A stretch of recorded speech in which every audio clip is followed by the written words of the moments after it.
Perkenalkan, nama saya Rahmawati Marlia Sengaji. Saya mahasiswi semester 2, kelas C, Program Studi Ilmu Kesehatan Masyarakat, Fakultas Kesehatan Masyarakat, Universitas Nusa Cendana Kupang. Di video kali ini saya akan mereview materi dasar epidemiologi untuk pemenuhan tugas mata kuliah dasar epidemiologi. Di sini saya akan membahas 5 materi, yaitu yang pertama tentang kejadian luar biasa atau KLB dan wabah. Kejadian luar biasa atau biasa disingkat dengan KLB adalah timbulnya atau meningkatnya kejadian kesakitan atau kematian yang bermakna secara epidemiologi pada suatu daerah dan pada kurun waktu tertentu. Sedangkan wabah adalah peningkatan kejadian penyakit secara mendadak ketika jumlah kasus melebihi prediksi normal untuk suatu wilayah atau pada periode waktu tertentu. Nah, suatu penyakit dikatakan sebagai KLB apabila memenuhi 10 kriteria KLB.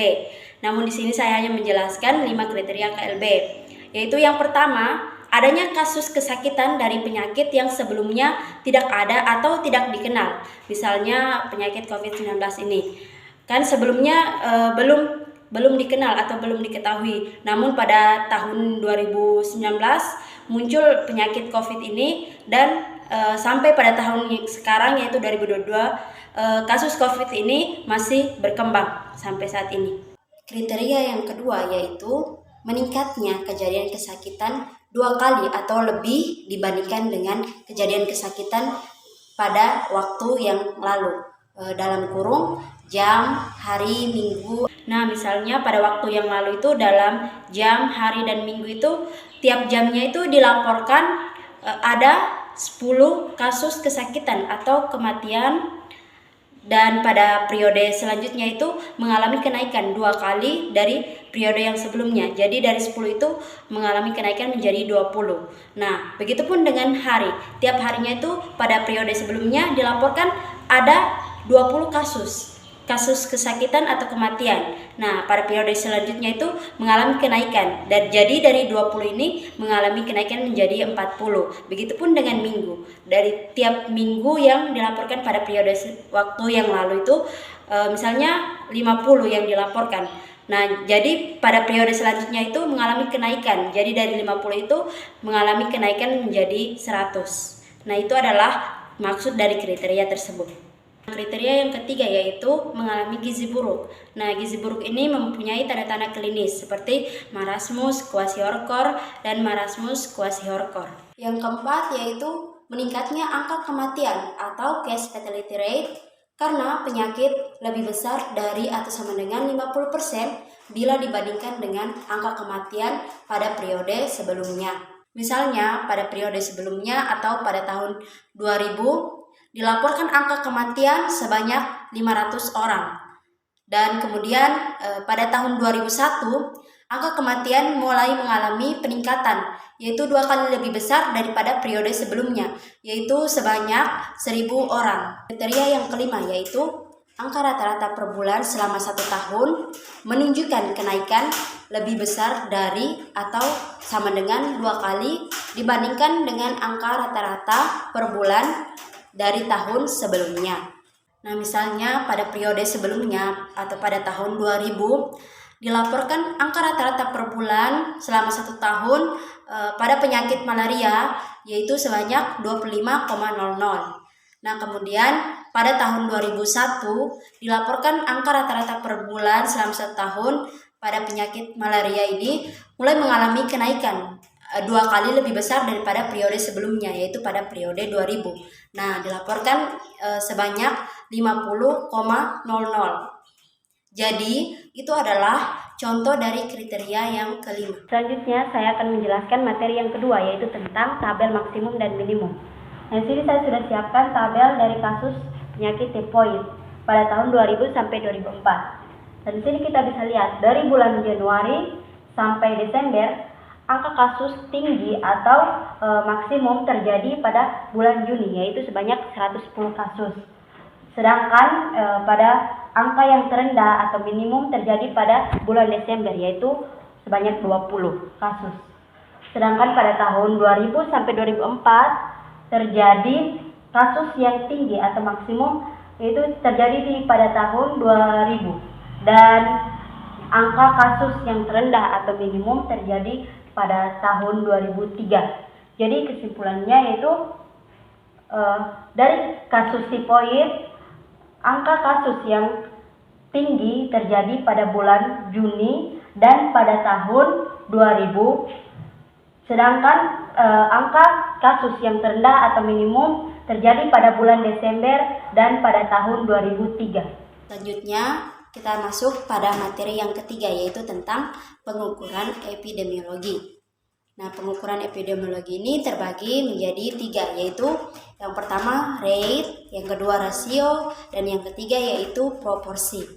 Rate sendiri adalah ukuran frekuensi kejadian penyakit dalam populasi berisiko selama kurun waktu tertentu. Sedangkan rasio adalah jumlah suatu kejadian dibandingkan dengan kejadian yang lain. Dan proporsi adalah presentasi jumlah sebagian kejadian di antara jumlah keseluruhan kejadian. Baik, selanjutnya kita masuk pada contoh soal pengukuran epidemiologi. Diketahui data Dinas Kesehatan di Kecamatan X tahun 2005 dengan jumlah penduduk yaitu 500.000 jiwa. Dari 100 orang yang meninggal pada tahun 2005, 20 diantaranya adalah karena penyakit campak.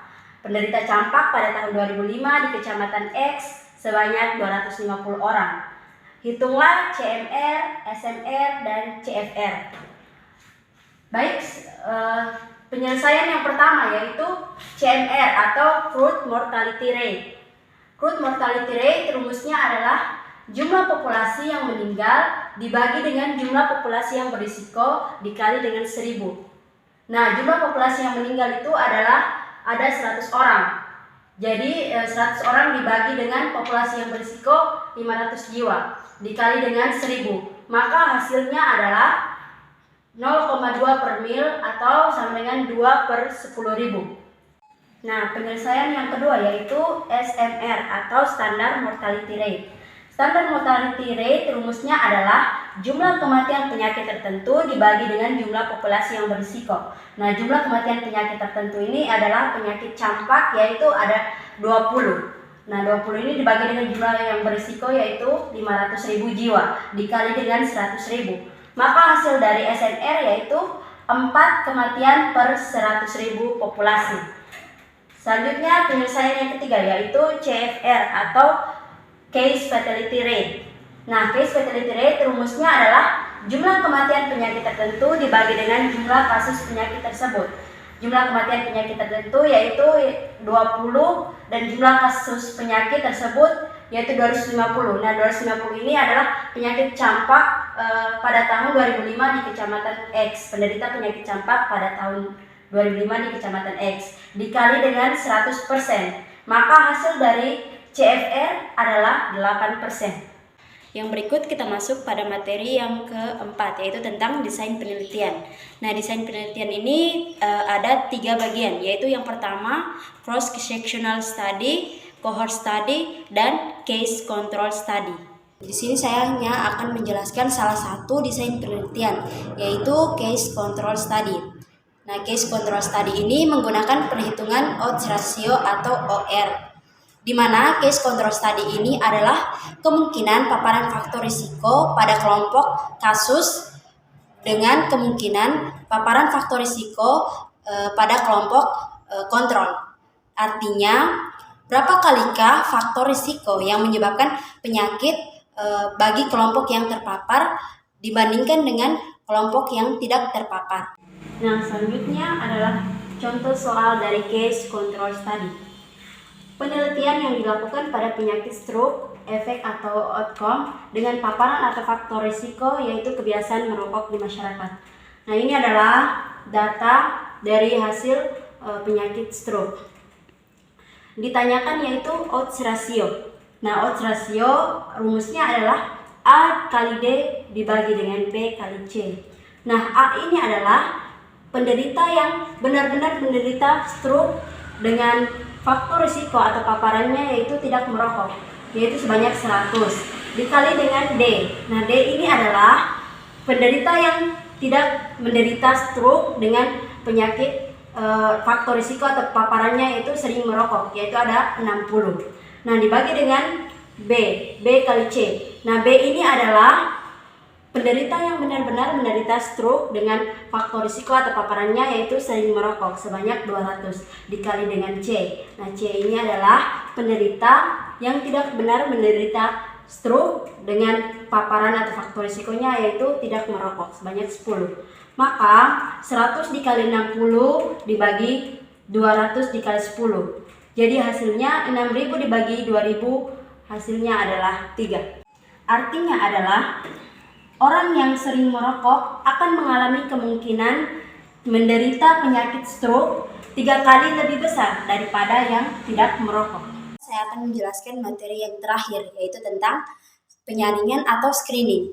Di mana penyaringan atau screening ini adalah suatu usaha mencari atau mendeteksi penderita penyakit tertentu, baik yang tampak gejalanya maupun yang tidak tampak gejalanya dalam suatu masyarakat atau kelompok tertentu melalui tes atau pemeriksaan secara singkat dan sederhana yang dapat memisahkan kelompok yang sehat dengan kelompok yang kemungkinan besar menderita suatu penyakit, dan nantinya hasilnya akan diproses melalui diagnosis dan pengobatan.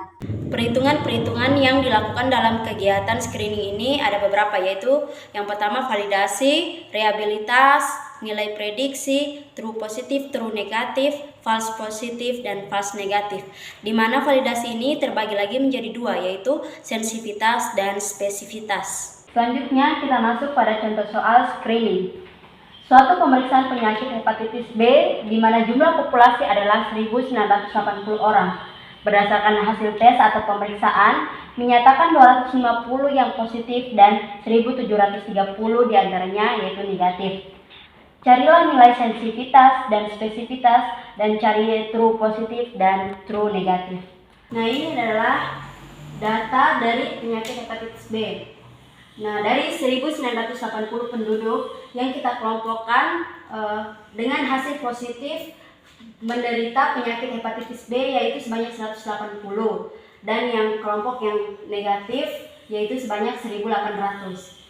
Nah, pada hasil pemeriksaan atau tes ternyata terdapat juga 150 yang positif dan negatif yaitu 30. Nah, ini pada kelompok positif. Sedangkan pada kelompok negatif dilakukan hasil pemeriksaan tes itu ternyata ada yang positif itu ada sebanyak 100 dan yang negatif itu sebanyak 1.700. Jadi total dari hasil pemeriksaan yang positif yaitu sebanyak 250 dan total hasil pemeriksaan yang negatif yaitu sebanyak 1.730. Selanjutnya kita akan mencari sensitivitas, spesifitas, true positif, dan true negatif. Yang pertama kita cari sensitivitas. Sensitivitas rumusnya adalah SE sama dengan A dibagi A tambah C, di mana A ini adalah penyakit yang benar-benar menderita penyakit hepatitis B dengan hasil yang positif yaitu sebanyak 150. Dan dibagi dengan A tambah C. Nah, A ini adalah yang tadi 150 ditambah dengan C ini, C adalah jumlah dari hasil yang positif menderita penyakit hepatitis B yaitu 180. Maka 150 dibagi dengan 330 didapatkan 0,45. Nah, dibuatkan menjadi 45%. Artinya adalah terdapat 45% orang yang benar-benar menderita penyakit pada kelompok penderita. Nah, penyelesaian yang kedua yaitu spesifitas. Dengan rumus SP sama dengan B dibagi B tambah D, di mana D ini adalah jumlah kelompok pada negatif dengan hasil pemeriksaan yang negatif pula, jadi 1.700 dibagi dengan B tambah D. Nah, B ini adalah kelompok yang negatif dengan hasil pemeriksaan atau tes dengan hasil yang positif yaitu sebanyak 100. Nah, ditambah dengan D yaitu 1.700. Maka hasil dari spesifitas yaitu 0,94 atau dibulatkan menjadi 94%. Nah, artinya adalah terdapat 94% orang yang tidak benar-benar menderita pada kelompok yang sehat. Penjelasan yang berikut yaitu true positif dan true negatif.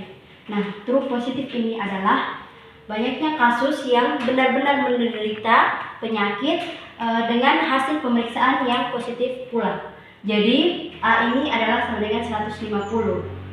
Dan sedangkan yang true negatif adalah banyaknya kasus yang tidak menderita dengan hasil yang negatif. Jadi true negatif ini adalah 1700. Sekian materi yang saya bisa sampaikan. Semoga bermanfaat untuk kita semua.